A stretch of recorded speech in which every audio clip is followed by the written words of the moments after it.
अस्सलामुअलैकुम दोस्तों, मैं हूं हाइदर। आज हम आपको लेकर जा रहे हैं जायंट डायनासोर वर्ल्ड में। यहाँ टी-रेक्स, ब्रैकियोसाur और बहुत सारे कॉन्डोबो। हम आपको रोज नया डायनासोर वर्ल्ड दिखाएंगे। रेडी हो? चलो एक्सप्लोर करते हैं। देखो दोस्तों, यहाँ हर तरफ डायनासोर्स हैं। टी-रेक्स भी आ रहा है हमारे साथ, और ये देखो स्टीगोस भी हमारे साथ चल रहा है। कितना मजेदार है ना? वाओ, देखो ये है जायंट डायनासोर वर्ल्ड। ये है टी-रेक्स, सबसे डेंजरस डायनासोर। और ये जायंट ब्रैकियोसॉरस कितना बड़ा है। आप भी डायनासोर वर्ल्ड एक्सप्लोर करो और मज लो और वेज लो। ये अमेजिंग एडवेंचर हमेशा के लिए याद रहेगा। और ये जायंट ब्रैकियोसॉरस कितना बड़ा है।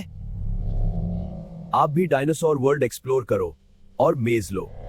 ये है स्मार्ट वेलोसिरैप्टर, बहुत तेज और क्लेवर।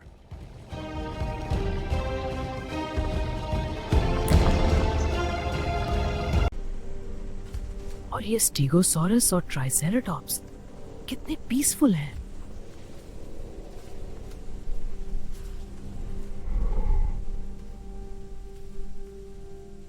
और ये जायंट ब्रैकियोसॉरस कितना बड़ा है। टेरोडैक्टिल उड़ता हुआ। डायनासोर वर्ल्ड में सब कुछ है।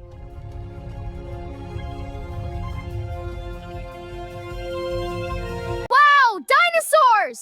Come on, friends! Subscribe to our channel! Yay, good dino!